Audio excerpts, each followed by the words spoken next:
భారత్ పైకి తరచూ టెర్రరిస్టులను ఉసిగొల్పుతున్న పాకిస్తాన్కు సింధు జలాల ఒప్పందం ఇండస్ వాటర్స్ ట్రీటీ రద్దు నిర్ణయం కుక్క కాటుకు చెప్పుదెబ్బలా తగలనుంది. పహల్గాంలో అత్యంత క్రూరమైన రీతిలో టెర్రర్ అటాక్కు సాయం చేసిన దాయాది దేశం భారత్ కొట్టిన వాటర్ దెబ్బతో మరింత తీవ్ర సంక్షోభంలోకి కూరుకుపోయే అవకాశాలు ఉన్నాయి. నిజానికి సింధు నది టిబెట్లో పుట్టి భారత్ పాక్ మీదుగా 3180 కిలోమీటర్లు ప్రయాణించి అరేబియా సముద్రంలో కలుస్తుంది. మార్గమధ్యంలో ఈ నదిలోకి ప్రధానంగా 6 ఉపనదులు కలుస్తూ ఉంటాయి. అయితే దేశ విభజన తర్వాత సింధు జలాల నిర్వహణపై భారత్ పాక్ మధ్య ప్రాజెక్టులు కట్టడం, నీటిని వాడుకోవటం, ఇతర విషయాల్లో తలెత్తిన వివాదాలు వచ్చాయి. దీంతో 1960లో వరల్డ్ బ్యాంక్ మధ్యవర్తిత్వంతో అప్పటి భారత ప్రధాని జవహర్లాల్ నెహ్రూ, పాకిస్తాన్ ప్రెసిడెంట్ జనరల్ ఆయూబ్ ఖాన్ సింధు జలాల ఒప్పందంపై సంతకాలు చేశారు.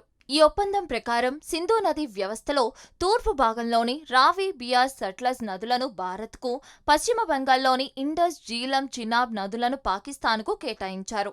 మొత్తంగా సింధు జలాల్లో దిగువన ఉన్న పాకిస్తాన్ 80% జలాలను వాడుకుంటూ ఉండగా పైన ఉన్న ఇండియా మాత్రం కేవలం 20% జలాలనే వాడుకునేలా ఒప్పందం కుదుర్చుకున్నారు. అంతేకాకుండా పశ్చిమ నదుల్లో ఇండియా హైడ్రో పవర్కు తాగునీటికి మాత్రమే, అది కూడా పరిమితంగానే నీటిని వాడుకోవాలని, పాకిస్తాన్కు నీటిని అడ్డుకోవటం లేదా వరదలను సృష్టించడం లాంటివి చేయకూడదని ఒప్పందంలో రాసి ఉంది.